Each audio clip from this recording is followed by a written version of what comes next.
The sound of shattering porcelain against the wooden floor made Sarah Fitzpatrick's entire body go rigid, her heart hammering against her ribs as she stared at the broken pieces of her mother's prized teacups scattered across the kitchen.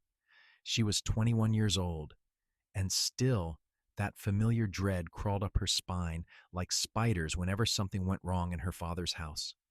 The year was 1881, and in the small mining town of Marysvale, Utah, nestled in the Sevier Valley beneath the Tushar Mountains, women had few options when it came to escaping cruel fathers.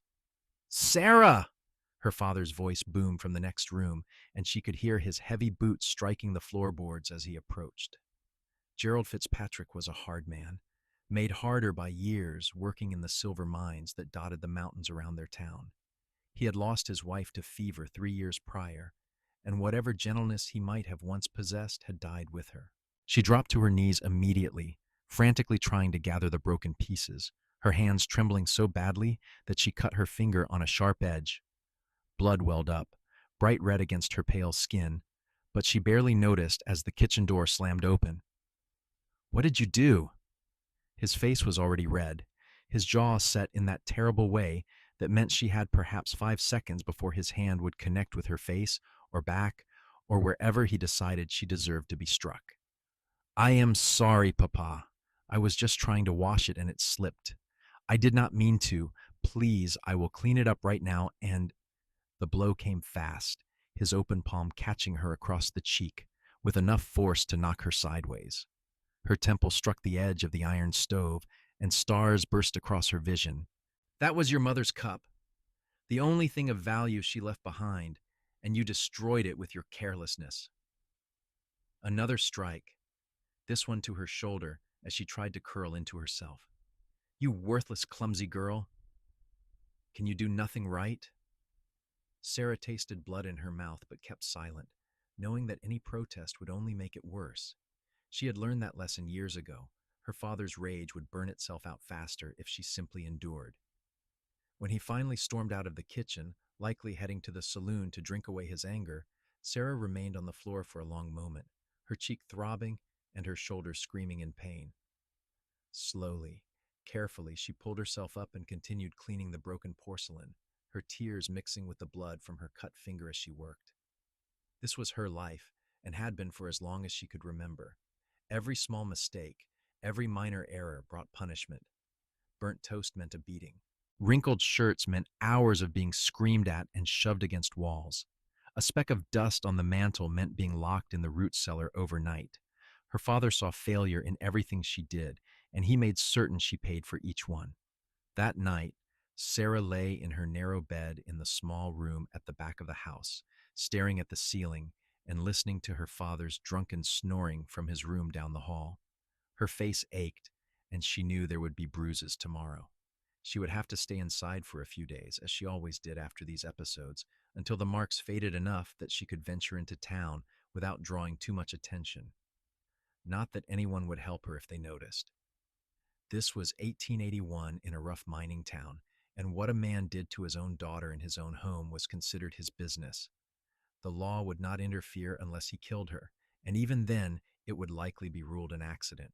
She must have eventually fallen asleep, despite the pain, because she woke to gray morning light filtering through her small window and the sound of her father shouting her name.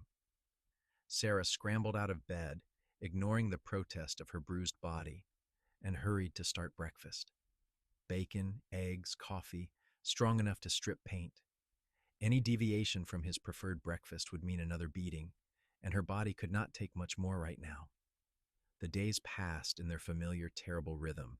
Cook, clean, tend the small garden behind the house, mend her father's clothes, prepare meals, endure his criticisms and his fists. 2 weeks after the teacup incident, Gerald Fitzpatrick announced at dinner that he had business in the neighboring town of Junction and would be gone for 3 days. "The house better be spotless when I return," he said, jabbing his fork in her direction. "And I will expect a proper meal ready. None of your usual burnt offerings." "Yes, Papa," Sarah said quietly, keeping her eyes on her plate. The moment he left the next morning, she felt like she could breathe for the first time in weeks. 3 whole days without walking on eggshells, without waiting for the next blow. She went about her chores almost happily, singing softly to herself as she swept and dusted. On the second day of her father's absence, Sarah decided to brave a trip into town. They needed flour and sugar, and she wanted to visit the small general store run by Mrs. Henderson, one of the few people in Mary's Vale who had ever shown her genuine kindness. She put on her best dress, a simple blue cotton that had been her mother's, and tied her dark hair back with a ribbon. The bruises on her face had faded to yellowish shadows that could be partially hidden with her bonnet.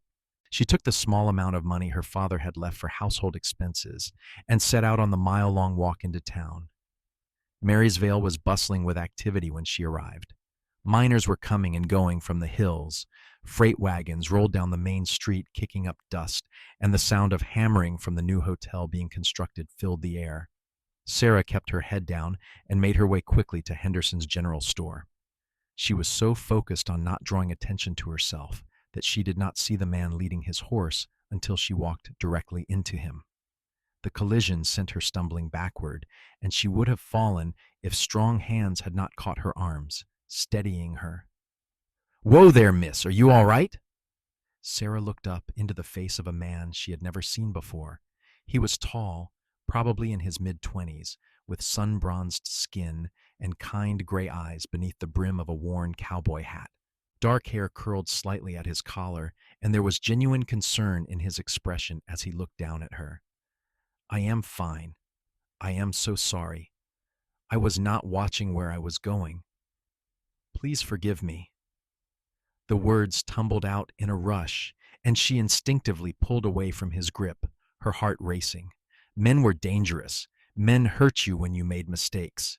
But he simply let her go and took a polite step back, holding up his hands in a peaceful gesture. "No harm done, miss.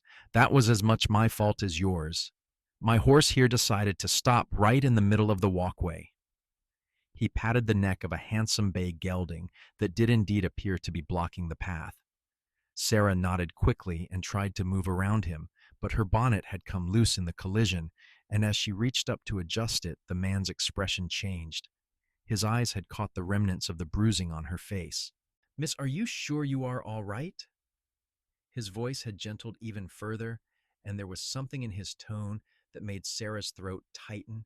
It sounded almost like compassion, which was such a foreign concept that she did not quite know how to process it. "I am fine. Thank you for your concern. I really must be going." She ducked her head and hurried past him into the general store, her cheeks burning with embarrassment. Inside the store, Mrs. Henderson greeted her warmly, a plump woman in her 50s, with flour perpetually dusting her apron. "Sarah, dear, how lovely to see you. How are you managing?" "Well enough, Mrs. Henderson. I need flour and sugar, please." As Mrs. Henderson gathered her items, Sarah could not help but glance out the front window. The cowboy was still there, now tying his horse to the hitching post. He moved with an easy confidence, every motion deliberate and sure. When he started toward the store, Sarah quickly turned her attention back to Mrs. Henderson. The bell above the door chimed as he entered. "Afternoon, Mrs. Henderson," he said, his voice carrying a warm familiarity. "How is Mr. Henderson's back doing?" "Much better, thank you for asking, Parker. That liniment you recommended worked wonders." Mrs. Henderson beamed at him. "Are you here for your usual supplies?" "Yes, madam, and I need to pick up that order of fence wire, if it has come in." Parker. So that was his name. Sarah kept her eyes down, hoping he would not notice her again. But Mrs. Henderson had other ideas. "Parker, have you met Sarah Fitzpatrick? She lives just outside of town with her father. Sarah, this is Parker Kincaid. He has a ranch about 5 miles west of here, runs cattle, and does some horse trading." Sarah forced herself to look up and offer a small nod. "We just met outside. Good day, Mr. Kincaid." "Please, just Parker," he said, and there was that gentle tone again. "Nice to properly make your acquaintance, Miss Fitzpatrick." An awkward silence followed, broken by Mrs. Henderson's cheerful chatter as she finished gathering Sarah's items. Sarah paid quickly and gathered her purchases, eager to escape the cowboy's observant gaze. "Let me help you carry those," Parker offered, reaching for the bag of flour. "No, thank you, I can manage," Sarah said quickly, perhaps too quickly, because both Mrs. Henderson and Parker looked at her with concern. "It is no trouble at all," Parker insisted, his tone easy but firm. "That is a long walk back to your place, if I recall the location correctly. At least let me load them onto my horse and ride alongside you to make sure you get home safely." "I appreciate the offer, but it is really not necessary." Sarah clutched the bag to her chest like a shield. Mrs. Henderson intervened. "Sarah, dear, let the man help you. It is a kind offer, and you should not be carrying such heavy loads." Trapped by propriety and not wanting to cause a scene, Sarah reluctantly nodded. "Very well, thank you." Parker's face broke into a smile that transformed his entire countenance, and Sarah felt something flutter strangely in her chest. She firmly pushed the feeling aside. Men were not to be trusted, no matter how kind they seemed at first. He loaded her purchases into his saddlebags with practiced efficiency, then led his horse beside her as they started out of town. For a while, they walked in silence, the only sounds the clip-clop of the horse's hooves and the distant noise of Marysvale behind them. "So, you live with your father?" Parker finally said, clearly trying to make conversation. "Yes. Must get lonely, living outside of town. I stay busy with the household." "I imagine so." More silence. Sarah could feel him glancing at her periodically, and she knew he was looking at her bruises. Her face burned with shame, though she had done nothing wrong. The shame was her constant companion, as familiar as the bruises themselves. "Miss Fitzpatrick, I hope you do not think me forward," Parker said carefully. "But if you ever need help with anything at all, my ranch is just west of your property. The Triple K Ranch. Anyone in town can give you directions." "That is very kind, but I cannot imagine needing assistance." She kept her tone polite but distant. "All the same, the offer stands." They walked the rest of the way in silence. When they reached her father's house, a small, weathered structure badly in need of paint and repairs, Parker unloaded her purchases and carried them to the front door despite her protests. "Thank you for your help, Mr. Kincaid." "Good day." She took the items from him and hurried inside, closing the door firmly before he could say anything else. Through the window, she watched him stand there for a long moment, his expression troubled, before he mounted his horse and rode away. Only when he was completely out of sight did Sarah allow herself to release the breath she had been holding. That night, she could not stop thinking about the cowboy with the kind gray eyes. It unsettled her, this preoccupation. She had no business thinking about any man, and certainly not one who seemed to notice too much. When her father returned the next day in a foul mood, complaining about how his business had gone poorly and finding fault with the meal she had prepared, Sarah focused on enduring his anger and pushed all thoughts of Parker Kincaid from her mind. But fate, it seemed, had other plans. A week later, Sarah was in town again, this time to pick up medicine from the doctor's office for a nasty cut on her arm that had become infected. Her father had shoved her into the corner of a table during an argument about overcooked beef, and the wound had festered despite her attempts to keep it clean. Dr. Morrison, an elderly man who had been practicing medicine in Marysvale since before Sarah was born, examined the wound with a grave expression. "This needs proper treatment, Sarah. How did this happen?" "I fell," she said automatically, the lie as natural as breathing. The doctor's eyes met hers, and she saw that he did not believe her. But like everyone else in town, he said nothing. He simply cleaned and dressed the wound, gave her a bottle of carbolic solution and some bandages, and sent her on her way. She was walking back through town when she heard shouting from the direction of the livery stable. A crowd had gathered, and Sarah's curiosity got the better of her caution. She moved closer to see what was happening. In the center of the commotion, a young boy, perhaps 10 years old, stood crying, while a red-faced man towered over him, shouting and raising his fist. Sarah's stomach clenched. She recognized this scene all too well. "You stupid boy! You let that horse get loose and now it is halfway to Junction. Do you have any idea what that animal was worth?" The boy was sobbing, trying to apologize, but the man was beyond hearing. His fist was drawn back, ready to strike, when someone stepped between them. Parker Kincaid moved with startling speed, catching the man's wrist before the blow could land. "That is enough, Daniels. This is none of your concern, Kincaid. The boy is my nephew, and I will discipline him as I see fit. Discipline is one thing. Beating a child for an honest mistake is another." Parker's voice was calm but carried an edge of steel. He released the man's wrist, but did not move from his protective position in front of the boy. The horse did not get far. "I saw it grazing just past the Henderson place. I will go fetch it. No harm done." "He needs to learn responsibility." "He is learning fear, not responsibility," Parker said, his voice still even. "Teaching and terrorizing are not the same thing." Sarah watched transfixed. The crowd had gone quiet, everyone waiting to see what would happen next. Mr. Daniels was a large man, known for his temper, but Parker stood his ground without aggression, simply present and immovable. Finally, Daniels spat on the ground and stalked away, muttering curses. Parker turned to the boy, who was still crying, and crouched down to his level. "Hey now, what is your name?" Tommy," the boy hiccuped. "All right, Tommy. Did you leave the stall door unlatched?" The boy nodded miserably. "Then you made a mistake, and that is fine. Everyone makes mistakes. The important thing is that you learn from it. Next time, you will double-check that latch, will you not?" Another nod. "Good man. Now you go help your aunt at the boarding house and I will go get that horse back. Sound like a plan?" Yes, sir. Thank you, Mr. Kincaid." Parker ruffled the boy's hair gently and stood as Tommy ran off.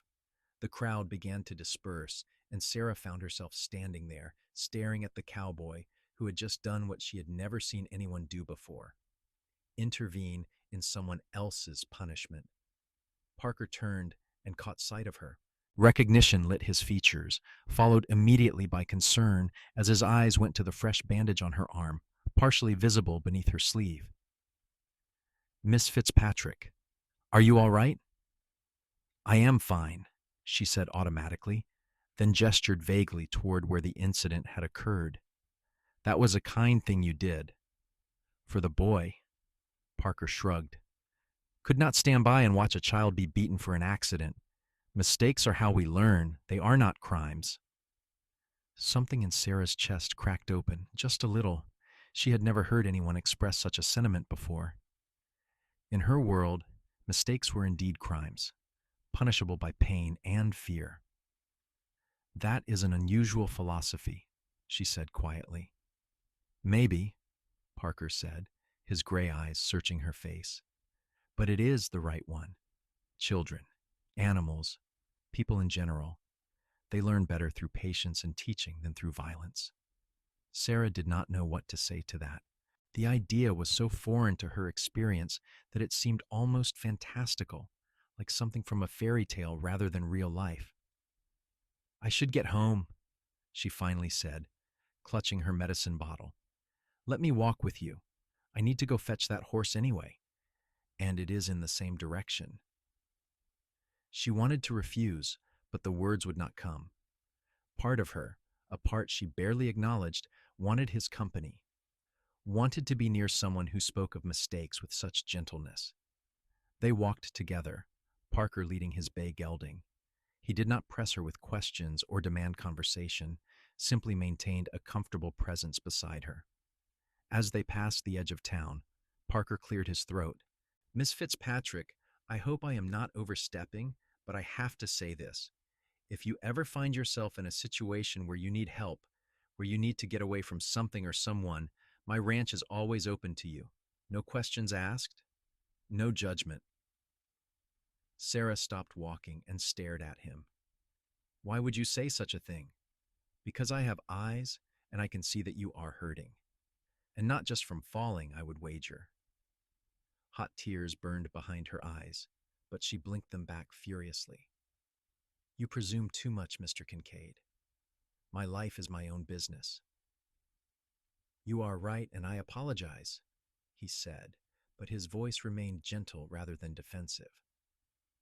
I just wanted you to know that there are places in this world where mistakes are treated as lessons, not crimes, where people care about your well-being. That is all. He tipped his hat and continued on ahead of her, presumably to fetch the escaped horse, leaving Sarah standing alone on the dusty road, her heart pounding and her mind reeling. That night, her father found fault with the way she had arranged the kindling for the morning fire. The beating was not severe by his standards, but it left her with a split lip and fresh bruises on her ribs. As she lay in bed afterward, Parker's words echoed in her mind. Mistakes are just lessons. There are places where people care about your well-being. Could such places truly exist? Could such people be real? Over the following weeks, Sarah found herself encountering Parker with increasing frequency. He seemed to have business in Marysvale often, and she began to suspect he was deliberately timing his trips to coincide with when she might be in town. Part of her should have been frightened by this attention, but instead, she felt something else, something that might have been hope if she allowed herself to name it. Each time they met, Parker was unfailingly kind and respectful. He never pushed her to talk about her home life, never pressed for more information than she offered. Instead, he simply talked to her like a person, asking her opinions on things, telling her stories about his ranch, making her laugh with tales of stubborn cattle and clever horses. Sarah found herself looking forward to these encounters, counting the days until she would need to go into town again. It was dangerous, this growing attachment, but she felt powerless to stop it. Parker made her feel something she had not felt in years, perhaps ever: valued. One afternoon in late September, Sarah was in town purchasing thread when Parker found her at the general store. His expression was more serious than usual. Miss Fitzpatrick, I have a proposition for you, and I want you to hear me out before you refuse. Sarah's guard immediately went up, but she nodded cautiously. I need help at the ranch. My housekeeper, Mrs. Chen, has to leave to care for her sick mother in Salt Lake City. I need someone to help with the cooking and household management just until Mrs. Chen returns, which should be about 2 months. It would be paid work, room and board provided. I know you have obligations to your father, but I thought perhaps you might be interested. Sarah's heart leaped and plummeted simultaneously. The idea of leaving her father's house, even temporarily, was impossibly tempting. But it was also impossible. I cannot, she said, trying to keep the longing from her voice. My father needs me at home. What if I spoke to him, offered him fair compensation for the loss of your help? The money might persuade him. You do not know my father. Then let me meet him. Let me try. Sarah shook her head frantically.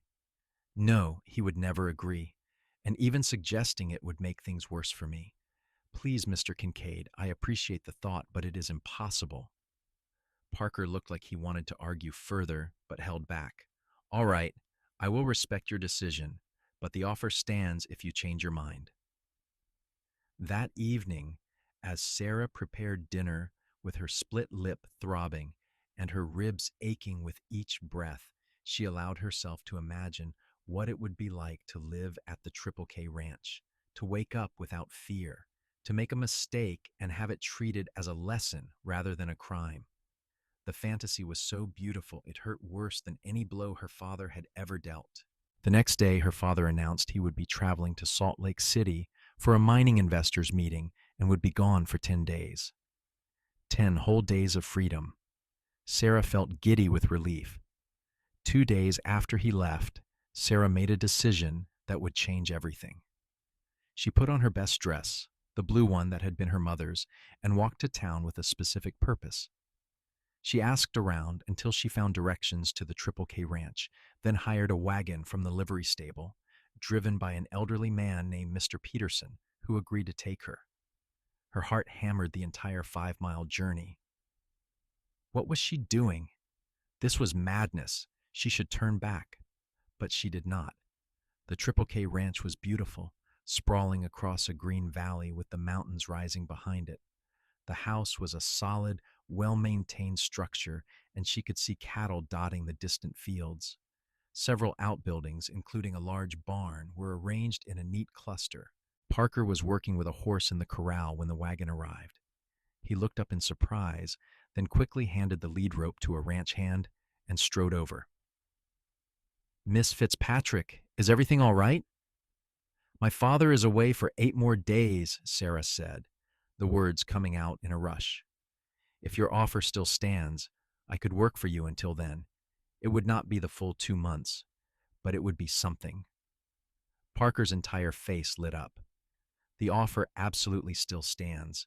Let me pay Mr. Peterson for his trouble, and I will show you to the house. Within an hour, Sarah found herself installed in a small but comfortable bedroom on the second floor of Parker's ranch house. It was clean and bright, with a real glass window that looked out over the valley and a bed with a thick quilt. Sarah could not remember the last time she had slept in such a nice room. Parker showed her around the house, which was tidy, but clearly in need of a woman's touch. He explained that he had 2 permanent ranch hands, Miguel and his son Carlos, who lived in the bunkhouse, and several others who came and went with the seasons. I do not expect you to work yourself to exhaustion, Parker said as he showed her the kitchen. Mrs. Chen always prepared meals and did the basic housekeeping, but nothing more. If you need anything at all, you just ask. I understand, Sarah said, still feeling somewhat dazed by this turn of events. That first evening, she prepared dinner for Parker and the ranch hands. It was just a simple meal of stew and biscuits, but she put care into it, and when Parker took his first bite, he closed his eyes with appreciation. This is delicious, Miss Fitzpatrick. Really wonderful. The other men echoed his praise, and Sarah felt a warmth spread through her chest that had nothing to do with the heat from the stove. When had anyone last complimented her cooking? She could not remember. After dinner, as she cleaned up the kitchen, Parker came in with an armload of firewood. Here, let me help with those dishes. Oh no, Mr. Kincaid, that is not necessary. This is my job. Parker, please. And maybe it is not necessary, but I want to help. Besides, I have always found that good conversation makes chores go faster. So they worked side by side, Parker washing while Sarah dried, and they talked. Really talked. He asked her about her mother, and Sarah found herself sharing memories she had not spoken of in years.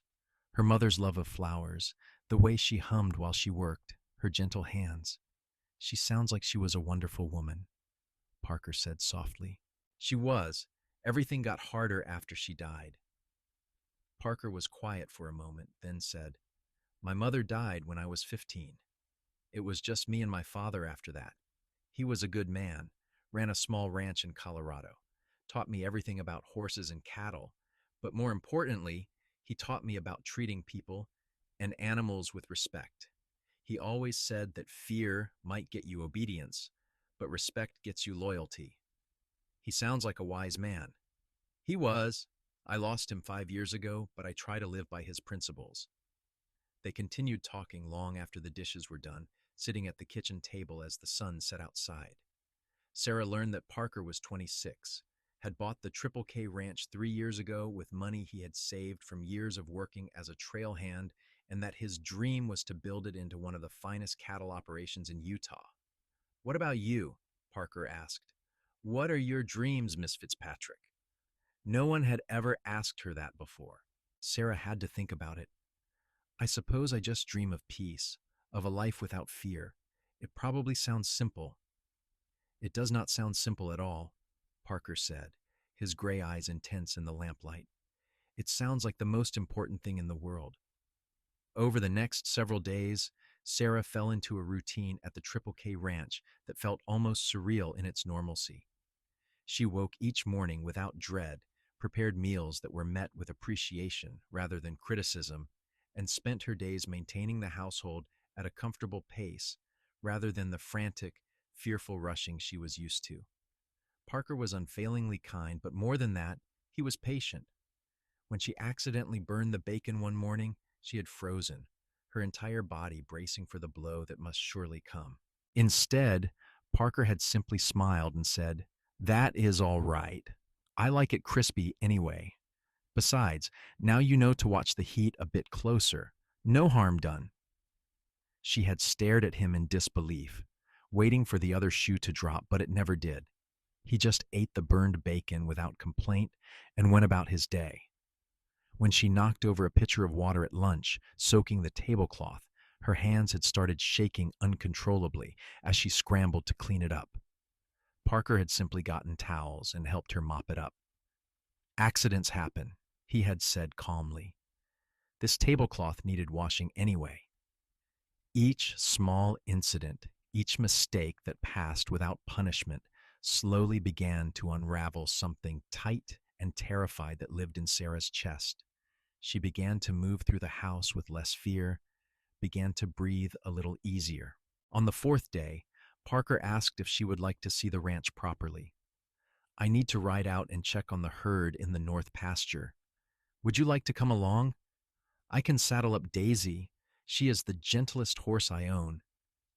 Sarah hesitated. She had not been on a horse since her mother died, and even then she had never been comfortable with it. "I am not a very good rider." "That is all right.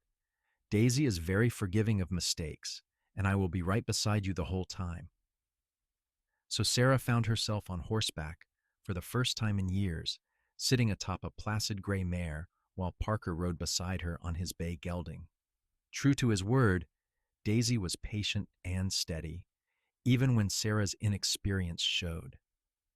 The ranch land was beautiful, rolling hills of grass dotted with grazing cattle.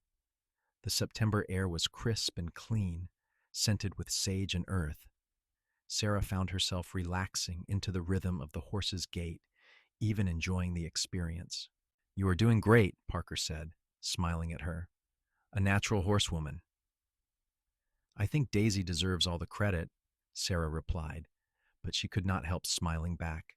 They rode out to the north pasture, where Parker checked on his cattle, making notes in a small leather journal he carried. Sarah watched him work, noting the competent, assured way he moved among the animals, speaking softly to them, checking their condition with practiced ease. "How many cattle do you have?" she asked. "About 200 head right now. Not a huge operation, but it is growing steadily. Next spring, I am hoping to expand the herd significantly." He pointed to the west, where the land rose into foothills. "I want to buy the adjoining property and double the grazing land." "That sounds ambitious." "Maybe, but I believe in having dreams. Life is too short to think small." On the ride back, Sarah's inexperience caught up with her. They were crossing a shallow stream when Daisy stumbled slightly on the slick rocks. Sarah lurched forward, lost her balance, and tumbled from the saddle directly into the cold water. She landed with a splash, completely soaking herself, and immediately panic set in. Not panic about being wet, but panic about the mistake she had made. She scrambled to her feet, water streaming from her dress, her breath coming in short gasps. "I am sorry. I am so sorry. I did not mean to fall. I lost my balance. Please, I am sorry." The words poured out in a torrent as she backed away from Parker, who had dismounted and was approaching her with his hands out. "Sarah, it is all right," he said gently.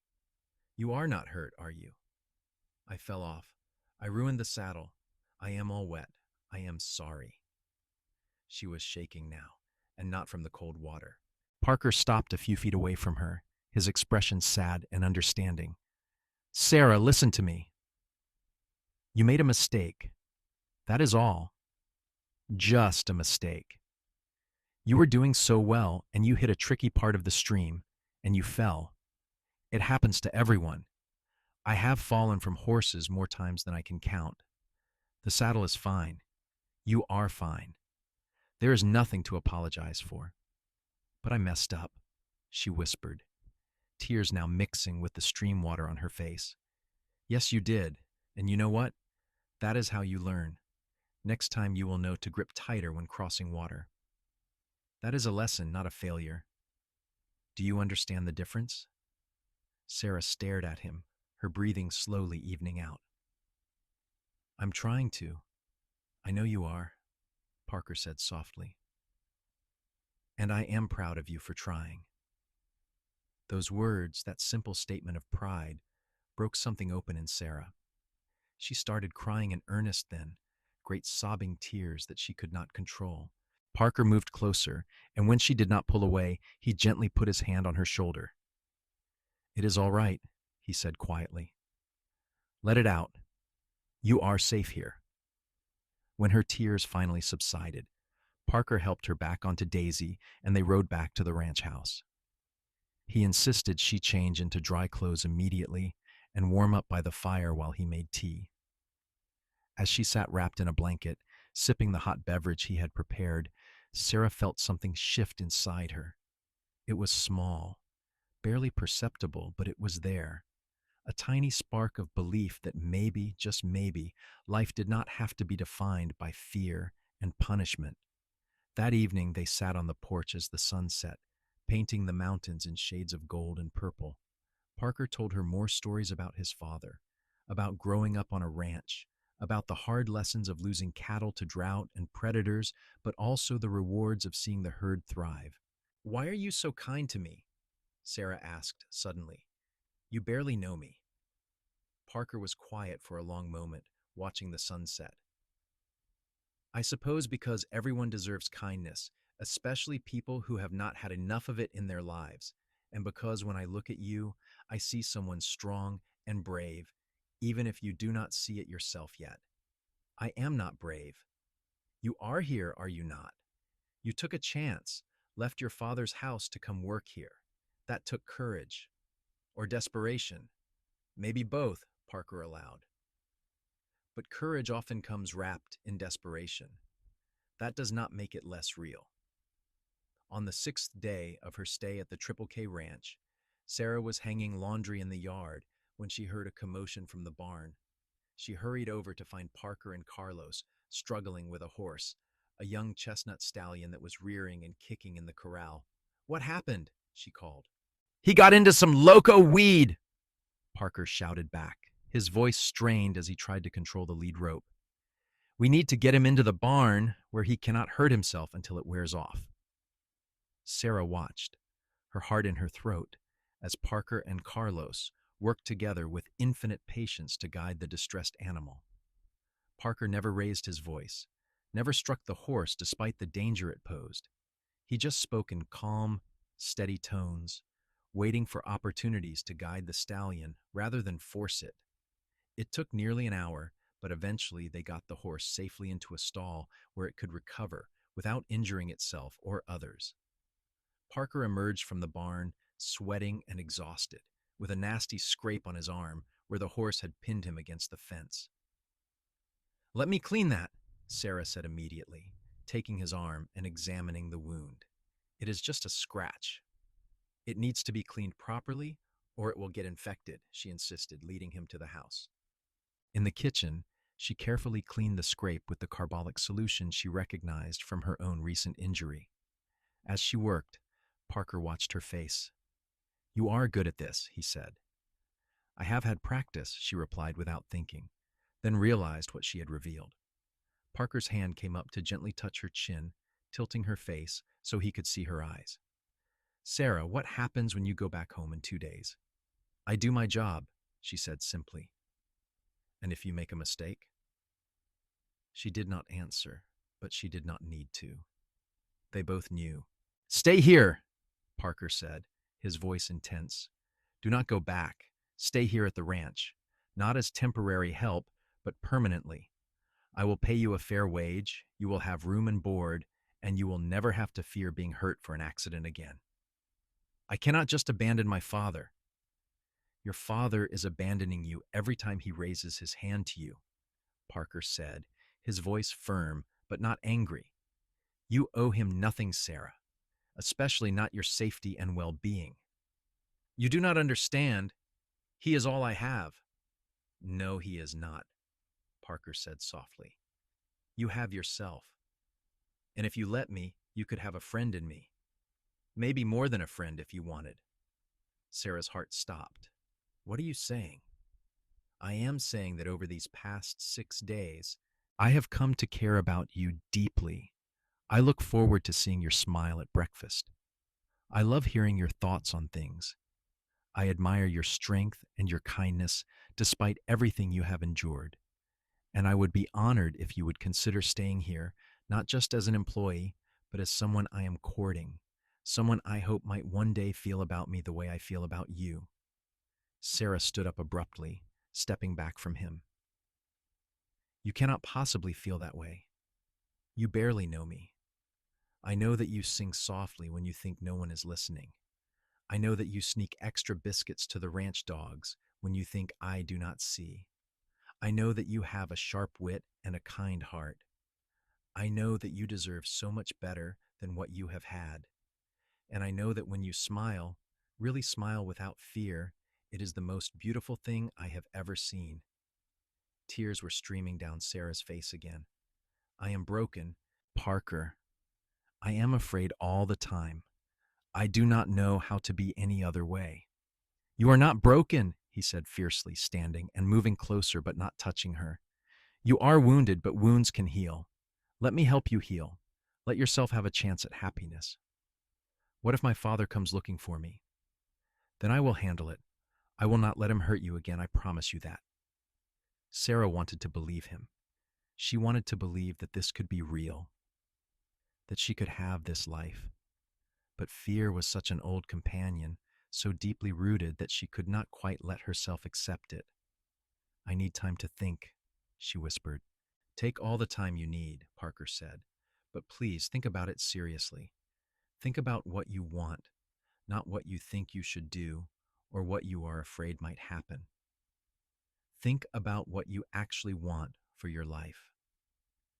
That night, Sarah lay in the comfortable bed in the ranch house and stared at the ceiling, wrestling with the biggest decision of her life. Part of her screamed that she should return home, accept her lot, not rock the boat. But another part, a part that had been growing stronger over the past 6 days, whispered that she deserved more. She thought about Parker's patient kindness, the way he had turned every one of her mistakes into gentle lessons, the way he looked at her like she was valuable, worthy of respect and care, the way her heart had started to beat faster when he smiled at her. Could she love him? The question terrified her, but as she lay there in the darkness, Sarah realized that maybe she already did. Not the desperate, fearful attachment she felt to her father, but something warmer and brighter, something that felt like hope. By morning, she had made her decision. She found Parker in the barn, already at work despite the early hour. He looked up when she entered, his eyes searching her face. I will stay, Sarah said, her voice stronger than she expected. If the offer still stands, I will stay. The joy that flooded Parker's face was answer enough. He crossed the barn in 3 strides and stopped just in front of her, his hands hovering like he wanted to touch her, but was not sure if he should. May I hug you? He asked. Sarah nodded, and then she was in his arms, wrapped in warmth and safety, and the smell of hay and leather and soap. She felt his heart beating against her cheek, where it pressed to his chest, steady and strong. You will not regret this, he murmured into her hair. I promise you will not regret this. The 8th day came and went, the day her father would be returning home. Sarah did not go. Every time fear threatened to overwhelm her, Parker was there, steady and reassuring. She wrote a letter to her father, telling him that she had found employment and would not be returning. Parker rode into Marysvale and mailed it, then spoke to the sheriff, explaining the situation and making it clear that Sarah was not to be forcibly returned if her father came looking. It was another week before Gerald Fitzpatrick showed up at the Triple K Ranch. Sarah was in the kitchen preparing lunch when she heard the shouting from outside. Her entire body went cold. Where is my daughter? You have no right to keep her here. Parker's voice, calm but firm, responded, Miss Fitzpatrick is here of her own free will. She has chosen to remain. She is my daughter. She belongs at home. Sarah's hands were shaking so badly she had to set down the knife she was holding. She heard footsteps on the porch, and then her father was at the kitchen door, his face purple with rage. Sarah, get your things! We are leaving now. Everything in Sarah's body screamed at her to obey, to drop everything and follow him. But she thought of the past 2 weeks, of the peace and safety and growing happiness she had found. She thought of Parker and his patient kindness. She thought of the woman she might become if she stayed. No, Papa, she said, her voice shaking but audible. I am staying here. The hell you are! Gerald Fitzpatrick advanced into the kitchen, his hand raised, and Sarah flinched back instinctively. Parker stepped between them, his presence suddenly filling the room. That is enough. You will not touch her. Not now, not ever again. This is between me and my daughter. A father's rights end when he uses his fists instead of his heart, Parker said, his voice low and dangerous in a way Sarah had never heard before. You will leave now, Mr. Fitzpatrick. If you ever come back to this ranch, if you ever threaten Sarah again, I will have you arrested for assault. Do not test me on this. The two men stared at each other, tension crackling in the air. Finally, Gerald Fitzpatrick spat on the kitchen floor and turned to Sarah. You are dead to me. You hear that, girl? Dead! The words should have broken her heart, but instead, Sarah felt something like relief wash through her. Goodbye, Papa. He stormed out, and they heard him ride away moments later. Sarah's legs gave out and she sank into a chair, her entire body trembling with reaction. Parker was beside her immediately, his arms around her again. You did it, he murmured. You were so brave. I am so proud of you. I thought I would fall apart, she whispered. But you did not. You stood your ground. That took incredible courage. Over the following weeks and months, Sarah slowly bloomed at the Triple K Ranch. The constant fear began to ease, replaced by a growing confidence. Parker continued his pattern of treating every mistake as a learning opportunity, never with anger or punishment, always with patience. When she accidentally left the gate to the chicken coop open and the birds scattered across the yard, Parker helped her round them up with good humor. Well, I guess we know they can really move when motivated, he joked. Just remember to double-check the latch from now on. When she miscalculated the flour in a recipe and the bread came out dense and heavy, he simply said, This will make excellent toast. And now you know the right proportions for next time. Gradually, Sarah began to trust. Trust that she would not be hurt. Trust that she was valued. Trust that Parker meant what he said about caring for her. Their courtship progressed slowly, carefully, with Parker always mindful of her trauma and never pushing for more than she was ready to give.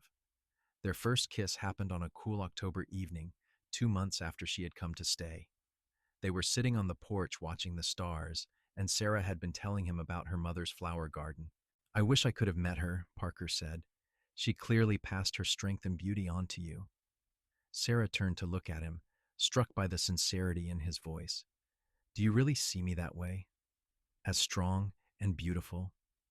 Every single day, he said softly. You are the strongest person I know, Sarah. And yes, beautiful, inside and out. Something in Sarah's chest loosened, some final barrier falling away. She leaned forward and kissed him, tentative and sweet. Parker responded gently, his hand coming up to cup her cheek, and it was nothing like what Sarah had feared intimacy might be.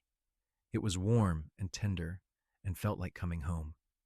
When they pulled apart, both of them were smiling. I love you, Sarah whispered, the words surprising her even as she said them, but they felt right and true. I love you too, Parker replied. I have loved you since the day you walked into my corral and decided to trust me. Winter came to the Marysvale Valley, bringing snow to the mountains and cold winds across the ranch. Sarah had never been happier.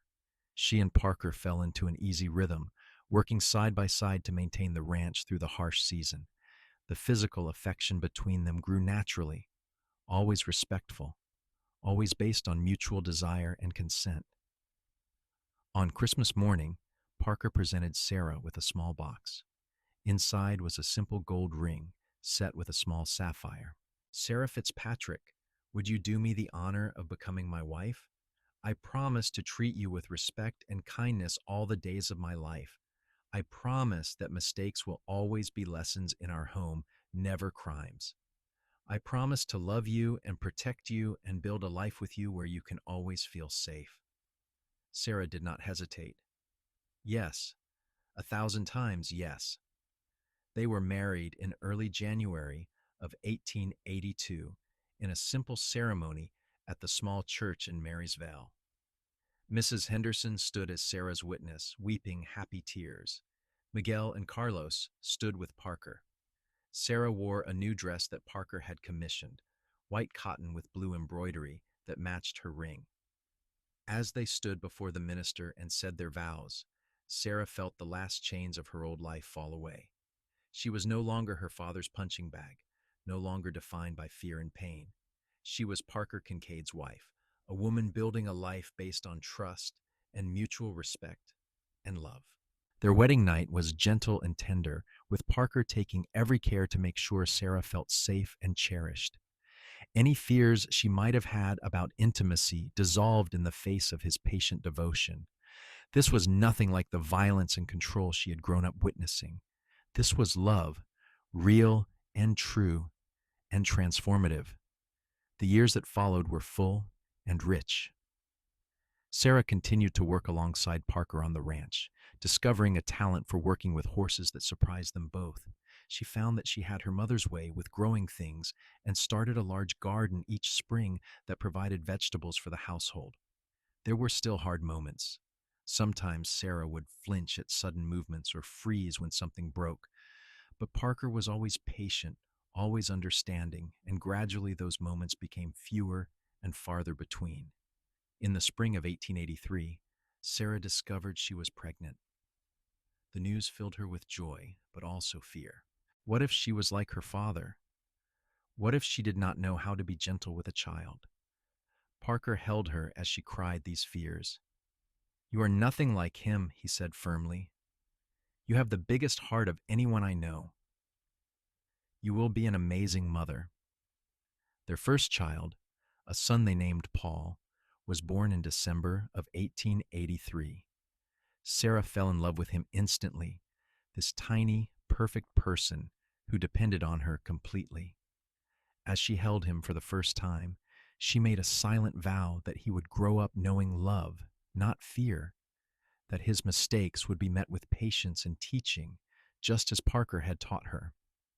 Paul was followed by a daughter, Margaret, in 1885, and another son, James, in 1887. The ranch house that had once seemed quiet and empty now rang with children's laughter and the sounds of a busy family. Sarah watched Parker with their children and fell in love with him all over again. He was patient and kind, firm when necessary, but never harsh. When 3-year-old Paul accidentally knocked over a full bucket of milk, Parker simply said, "Oops, that was a big spill. Let us clean it up together, and then I will show you a trick for carrying heavy buckets without spilling."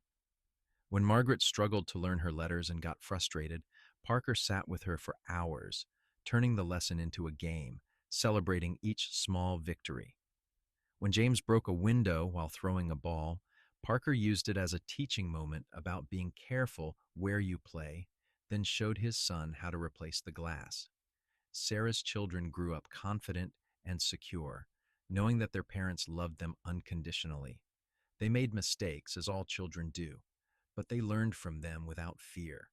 They watched their parents treat each other with respect and affection and learned what a healthy relationship looked like. The Triple K Ranch prospered under Parker and Sarah's management. They expanded the herd, bought the adjoining property Parker had dreamed of, and built a reputation for fair dealing and quality cattle. Sarah's horse training skills became known throughout the region, and people would travel from miles around to buy animals she had worked with. Years passed in a blur of hard work, family dinners, holidays celebrated with joy, Children growing and changing, Sarah stayed in touch with Mrs. Henderson and several other women from Marysvale, but she never saw her father again. She heard through the town gossip that he had become increasingly bitter and reclusive, dying alone in 1891. Sarah felt sadness at the news, but not the devastating grief she might have expected. She mourned what could have been, the father he might have been if he had chosen differently. On their 15th wedding anniversary, in January of 1897, Parker and Sarah sat on the porch of their ranch house watching the sunset, just as they had on so many evenings before. Their children were inside, the older ones helping the younger with homework and chores. "Do you remember the first time you came here?" Parker asked, his arm around Sarah's shoulders. "Every detail," Sarah replied, leaning into his warmth. "I was so scared, scared to hope that life could be different. And now? Now I know that it can be. You showed me that mistakes do not have to be punished, that love does not have to hurt. You gave me a life I never imagined possible."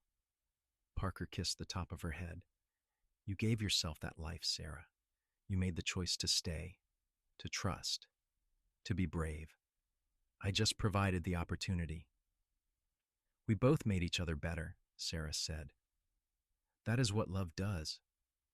As the sun dipped below the mountains, painting the sky in brilliant shades of orange and pink, Sarah reflected on how far she had come. She was 40 years old now, a wife, a mother, a partner in a successful ranch. More than that, she was a woman who had learned that she was worthy of love and respect, that mistakes were truly just lessons, that safety and happiness were not impossible dreams, but achievable realities. The little girl who had cowered in her father's kitchen, waiting for the next blow, seemed like a distant memory. In her place was a strong, confident woman who knew her worth, a woman who had learned that the greatest lesson of all was that love should build up, not tear down, that in the right hands, in the right heart, every stumble could become a step forward. Inside the house, she could hear her children laughing, the sound bright and free. That sound, more than anything, told Sarah that the cycle had been broken. Her children would grow up knowing love without fear, would raise their own children with patience and kindness, and the poison that had infected her childhood would end with her. As darkness fell and the first stars appeared, Parker helped Sarah to her feet. "Come on, Mrs. Kincaid. Let us go inside where it is warm." "Mrs. Kincaid," Sarah repeated, smiling at the name she would never tire of hearing. "I still love the sound of that." "And I still love the woman who bears it," Parker replied, his gray eyes warm with devotion. They walked inside together, hand in hand, to the bright, warm house full of children and love and second chances. Sarah had learned many lessons in her life, but the most important one was this, that she deserved to be treated with kindness, that mistakes were opportunities for growth, and that love, real love, was patient and gentle and transformative. The Wild West had been a harsh and unforgiving place for many, but for Sarah it had become the setting for her redemption. In a rough Utah mining town, a broken young woman had found a cowboy who believed that mistakes were just lessons. And in learning that lesson, she had found everything she never knew she needed: safety, respect, partnership, and a love that would last all the days of her life. Years continued to roll by like the seasons, each one bringing new challenges and joys. The children grew into capable young adults. Paul inherited his father's way with cattle and his mother's kindness, eventually taking on more and more responsibility for the ranch operations. Margaret proved to have a gift for numbers and began managing the ranch's financial affairs with impressive skill. James surprised everyone by showing an interest in medicine, inspired by old Dr. Morrison from Marysvale, and Parker and Sarah proudly supported his dream of attending medical school. In 1902, at age 45, Sarah became a grandmother when Paul married a kind young woman named Elizabeth, and they welcomed a daughter. Sarah held her granddaughter and marveled at the life she had built. 3 generations now, all rooted in love and respect rather than fear. She thought sometimes about the alternative path her life might have taken if she had not walked into town that day and collided with Parker, if she had not accepted his offer to work at the ranch, if she had not found the courage to stay when her father came demanding her return. Any one of those moments could have gone differently, and she might have spent her entire life in that small, cold house, growing older and more broken with each passing year. But she had made those choices. With Parker's help and encouragement, she had chosen to believe that she deserved better. And that choice had made all the difference. The Triple K Ranch became known throughout Utah, not just for its quality cattle and well-trained horses, but for the family that ran it.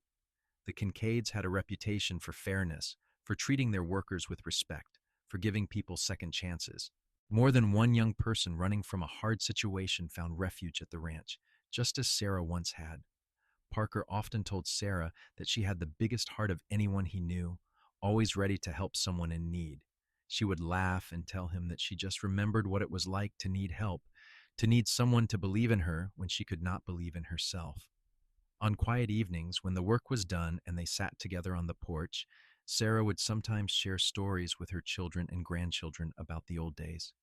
She did not hide her past from them, believing that honesty was important. She told them in age-appropriate ways about her father's cruelty and how she had found the strength to leave. The most important thing, she told Margaret one evening when her daughter asked about it, is that I learned that no one has the right to hurt you no matter who they are. Not a parent, not a spouse, not anyone. And I learned that mistakes are how we learn and grow. Your father taught me that, and it changed my entire life. Were you scared to trust him? Margaret asked. Terrified, Sarah admitted. But he was patient with me. He never pushed, never demanded. He let me come to trust in my own time. And that patience was the greatest gift anyone ever gave me. These conversations with her children meant the world to Sarah. She wanted them to understand where they came from, to appreciate the life they had, and to carry forward the lessons she and Parker had worked so hard to instill. In 1905, tragedy struck when a late spring snowstorm caught several of their cattle in the high pastures. Parker and Paul rode out to try to bring them down to safety. A sudden avalanche trapped them, and though they both survived, Parker suffered a broken leg and several cracked ribs. Sarah nursed him through his recovery with fierce devotion. For the first time in their marriage, their roles were reversed, with Sarah taking on more of the ranch management while Parker healed. She discovered that she was more capable than she had ever given herself credit for, making decisions about the herd, negotiating sales, managing the workers. You are a natural rancher, Parker said one evening as Sarah reviewed the account books. His leg was propped up, still healing, but his eyes were bright with pride as he watched his wife work. I learned from the best, Sarah replied, looking up to smile at him. We learned together, Parker corrected. That is what we have always done. His recovery took months, but Parker approached it with the same patient determination he brought to everything. When he got frustrated with his limitations, Sarah was there to remind him that healing took time, that setbacks were just part of the process. She used his own lessons about patience and learning on him, and he would laugh and shake his head at being caught in his own philosophy. By summer, Parker was back to full health, though he admitted that at age 50, he was feeling his years more than he used to. The hard life of ranching took its toll on even the strongest bodies. But they had built something lasting, something that would continue beyond them. In 1908, James graduated from medical school and returned to Utah, though he settled in Salt Lake City rather than Marysvale.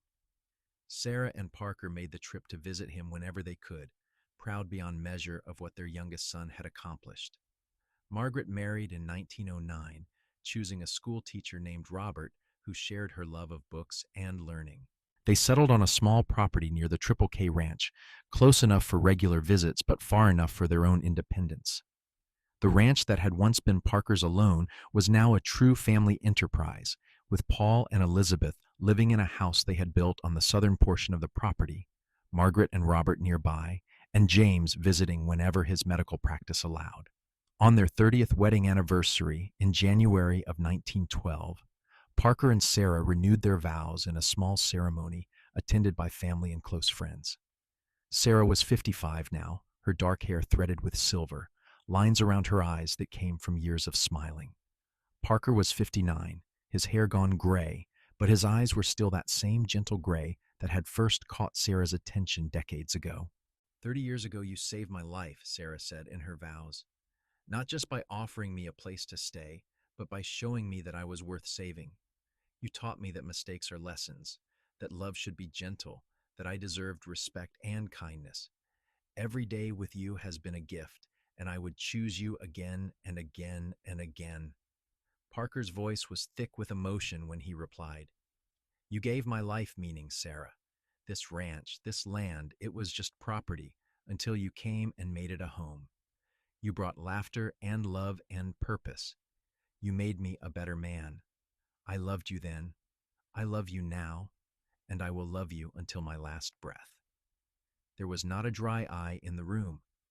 As they celebrated afterward, surrounded by children and grandchildren and friends, Sarah looked around and marveled once again at the life they had built. From such dark beginnings had come such light. From fear and pain had grown safety and love. The years continued to pass as years do. Sarah and Parker grew older, slower, but no less devoted to each other. They handed more and more of the ranch operations to Paul and Elizabeth, content to spend their days together, working in the garden, sitting on the porch, entertaining grandchildren. In 1915, as World War I raged in Europe, they sat together listening to the radio, grateful that their sons were too old to be drafted and their grandsons too young. The world was changing rapidly, with automobiles becoming common and electric lights replacing oil lamps even in rural areas. But some things remained constant. The love between Sarah and Parker, the values they had instilled in their children, the legacy of kindness they had built. On a cool October evening in 1918, as they sat on their porch watching another sunset, Parker took Sarah's hand. They were 62 and 65 now, respectively, and while both still in relatively good health, they felt the weight of their years. Do you have any regrets? Parker asked. Sarah considered the question seriously. I regret the years I lost to fear before I met you. I regret that my mother did not live to see the life I built. I regret that my father chose cruelty over love and died alone because of it. But I do not regret a single day since I walked onto this ranch and decided to stay. Not one single day. Neither do I, Parker said, bringing her hand to his lips and kissing it gently. You have been the greatest adventure of my life, Sarah Kincaid. And you have been my salvation, Parker Kincaid. They sat together as the sun set, comfortable in the silence that comes from decades of shared life. Inside the house, they could hear Elizabeth preparing dinner, Paul talking to one of the ranch hands about tomorrow's work, the distant sound of grandchildren playing. This was the life Sarah had built from the rubble of her childhood. This was what she had earned through courage and trust and love, and it was more, so much more than she had ever dared to dream possible. As darkness fell and the first stars appeared in the vast Utah sky, Sarah reflected on the journey that had brought her here. She thought about the terrified young woman who had dropped a teacup and braced for the blow. She thought about the moment she had collided with a kind cowboy on a Marysville street. She thought about every small choice that had led her to this porch, this moment, this life, and she was grateful. Grateful for Parker's patience and wisdom, grateful for the lesson that mistakes were not crimes but opportunities to learn, grateful for the chance to break the cycle of violence and fear, to raise children who knew love without terror, to build a legacy of kindness that would outlive them both. The Wild West, that harsh and unforgiving landscape of the late 1800s, had been the backdrop for Sarah's transformation. In a time and place where violence was common and women's options were limited, she had found a man who believed in gentleness and respect. Together, they had built not just a ranch, but a refuge, not just a marriage, but a partnership of equals, not just a family, but a legacy of love that would ripple through generations. As Parker helped her to her feet and they walked inside to join their family for dinner, Sarah knew that every scar on her body and soul had been worth it to arrive at this place. The beatings she had endured had taught her the value of gentleness. The fear she had lived with had taught her the preciousness of safety. The cruelty she had survived had taught her the transformative power of kindness. And Parker, her cowboy with the patient heart and gentle hands, had taught her the most important lesson of all, that she was worthy of love, that mistakes were just lessons, that a life defined by fear could be transformed into a life defined by joy. That was the truth Sarah carried in her heart as she sat down to dinner with her family, surrounded by the people she loved most in the world. That was the legacy she would leave behind when her time came. And that was the happily ever after she had earned through courage, trust, and the willingness to believe that life could be better than she had ever imagined possible. The Triple K Ranch would continue long after Sarah and Parker were gone, run by Paul and his children, and eventually their children. But more important than the land or the cattle or the buildings was the spirit of the place, the values that had been established and nurtured over decades. Kindness over cruelty, patience over punishment, love over fear. That was Sarah and Parker's true legacy, the gift they gave not just to their own children, but to everyone who passed through their lives. In a harsh world, they had created a pocket of gentleness. In a violent time, they had built a sanctuary of peace. And in doing so, they had proven that one person's choice to be kind, to treat mistakes as lessons rather than crimes, could change not just one life, but many. As Sarah lay in bed that night, Parker's steady breathing beside her, she smiled into the darkness. Tomorrow, there would be more work, more challenges, more opportunities to live out the values they held dear. There would be mistakes made and lessons learned. There would be laughter and love and the simple pleasures of a life well lived. And that was more, so much more than the terrified girl in her father's kitchen had ever dreamed possible. That was everything. That was enough. That was the happy ending she had written for herself. One courageous choice at a time, with Parker's steady hand guiding her toward the light. The story of Sarah and Parker Kincaid was not just a love story, though it was certainly that. It was a story of redemption and healing, a story of breaking cycles and choosing differently, a story of one woman's journey from victim to survivor to thriver, aided by one man's unwavering belief that everyone deserves to be treated with dignity and respect. And it was a story that proved, beyond any doubt, that mistakes were just lessons and that the right teacher could change everything.